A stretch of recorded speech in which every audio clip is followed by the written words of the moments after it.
Assalamualaikum Football United, ringan amatiran ala gua. Ya, terima kasih yang sudah mengikuti live commentary Manchester United menghadapi Arsenal.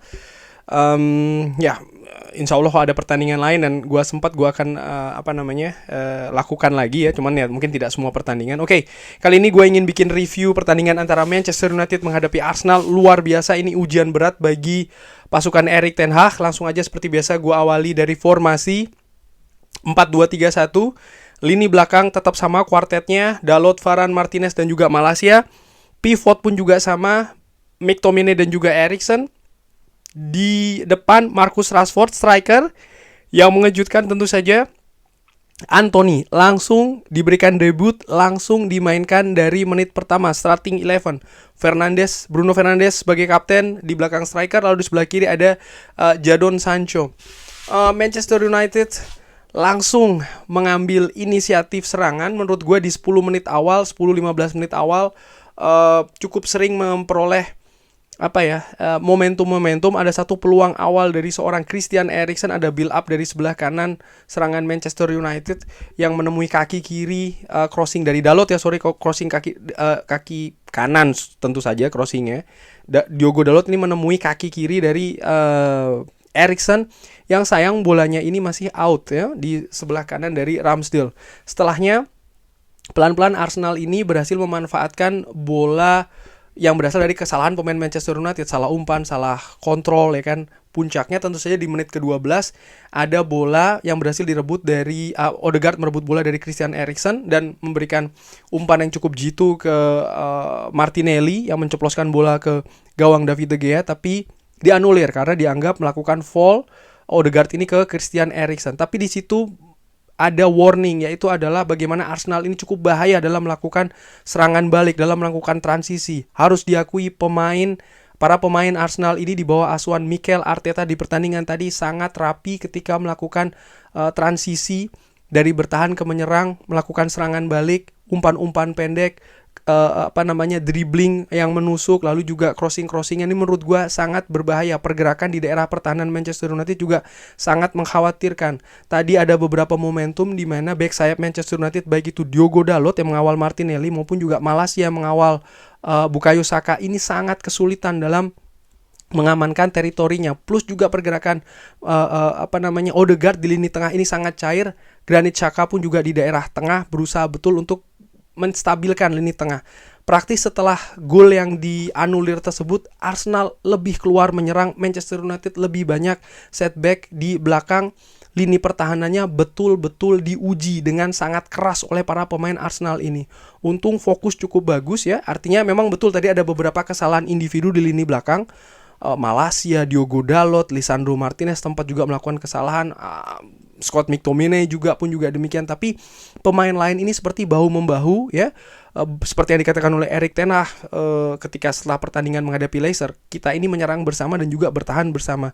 Ada 1-2 pemain yang melakukan kesalahan, pemain lainnya akan berusaha untuk menutupi kesalahan tersebut, mengcover. Ini menurut gue yang gue lihat di babak pertama. Tapi tetap Arsenal tampil dengan sangat berbahaya. Akhirnya Manchester United berhasil menjaga keunggulan 1-0 ya.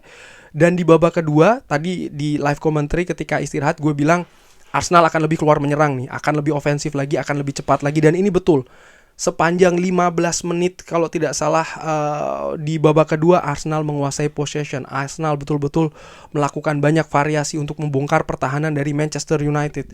Dua back sayap yaitu adalah Zinchenko dan juga Ben White ini lebih aktif dalam membantu serangan di depan. Yang ini tidak begitu terjadi di babak pertama, tapi di babak kedua mereka lebih maju lagi, lebih ofensif lagi, sehingga lini pertahanan Manchester United ini betul-betul dalam tekanan. Nyaris tidak ada possession yang diambil oleh para pemain Manchester United. Akhirnya di menit ke-60 Bukayo Saka berhasil menyamakan kedudukan menjadi 1-1 melalui tadi ada bola umpan yang dari pemain Manchester United maksudnya ingin melakukan build up, tapi bola jatuh ke pemain Arsenal ya kan, sehingga serangan beralih nih ke Arsenal. Yang tadinya tuh ada bola, gue lupa dengan siapa ya, yang memberikan umpan maksudnya ke Gabriel Jesus, tapi ya ini miskomunikasi karena Diogo Dalot memotong umpan tersebut ya, bahkan bisa mengamankan, tapi David De Gea keburu maju sehingga bola muntahnya ini, bola buangan tadi dari tacklingnya Diogo Dalot jatuh ke Saka.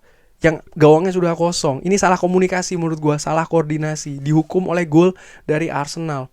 Sekali lagi, ini merupakan kesalahan nih. Gol dari Arsenal sih menurut gua salah koordinasi dari pemain belakang Manchester United. Setelahnya, ya Manchester United masih terus dalam tekanan.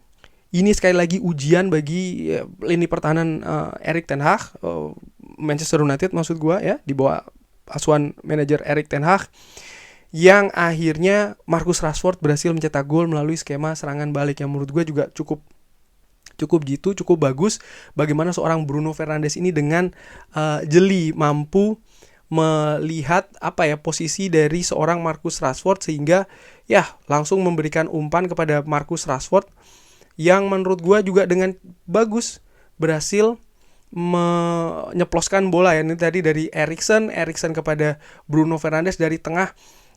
Gue sering katakan, bola ke Marcus Rashford ini bola daerah, dan itu yang dilakukan tadi di gol kedua dari Manchester United dari Bruno Fernandes. Dengan jitu memberikan bola daerah, Marcus Rashford yang ditempatkan di dari kiri tadi ya, berhasil menceploskan bola. Ada pergantian setelahnya Fred ke Jadon Sancho yang lebih banyak membantu pertahanan menurut gue, tampil cukup excellent, cukup berimbang antara bertahan dan menyerang ya, terutama dalam membantu Malaysia mengamankan daerahnya dari serangan pemain Arsenal. Menurut gue cukup bagus, cukup bekerja keras. Nah, yang menarik adalah Fred dimasukkan, ternyata agak didorong lebih ke depan. Tadinya gue perkirakan Fred ini akan tampil sebagai gelandang bertahan, ternyata tidak, didorong lebih ke depan. Dan menurut gue cukup bagus, banyak bola dimenangkan oleh Fred. Dia sering muncul di di blind spot ya, menangkan bola-bola yang tidak diduga sama sekali. Bahkan Manchester United akhirnya mampu mencetak gol ketiganya melalui Marcus Rashford. Lagi-lagi ada peran dari seorang Bruno Fernandes di sana dengan jeli memberikan umpan ke Christian Eriksen yang sudah berhadapan, tidak egois, memberikan umpan ke Marcus Rashford yang bekerja keras. Dia sprint untuk mendahului dua pemain belakang Arsenal, sehingga ketika menerima umpan dari Christian Eriksen tidak offside. Dan ya, menceploskan bola ke gawang yang sudah kosong. 3-1 menurut gua cukup luar biasa, itu kata gua.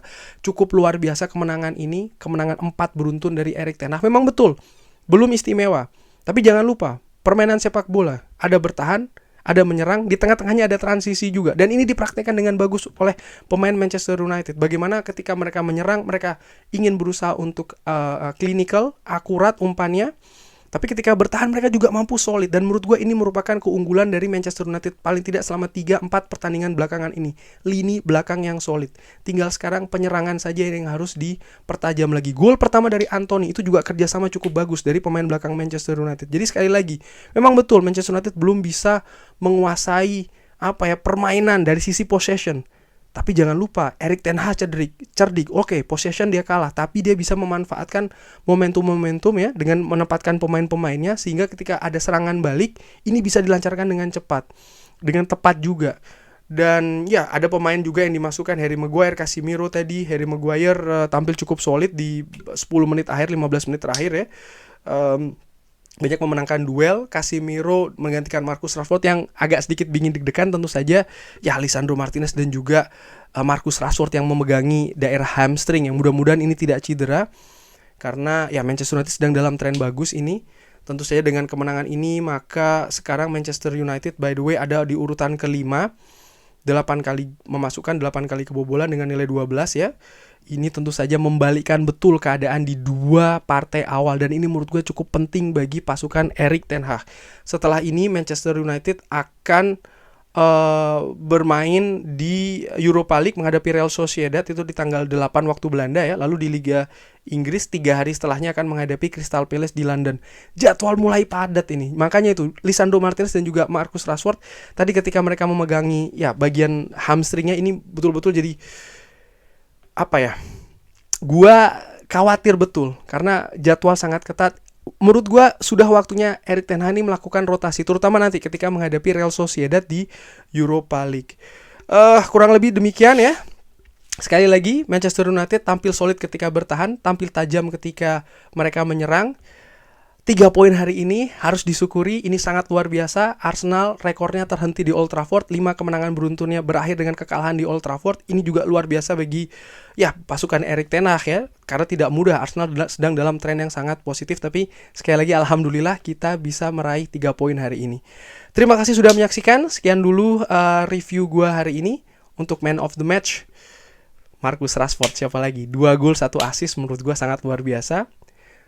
Anthony juga oke. Bruno Fernandes juga visinya sangat luar biasa. Tapi sekali lagi kalau harus memilih pemain terbaik, kalau gue ringan amatiran Marcus Rashford dengan 2 gol dan juga 1 asisnya, dan juga bagaimana kontribusinya dia sepanjang pertandingan yang tidak lelah bergerak ke sana kemari. Bagaimana teman-teman? Siapa pemain terbaiknya, man of the match-nya?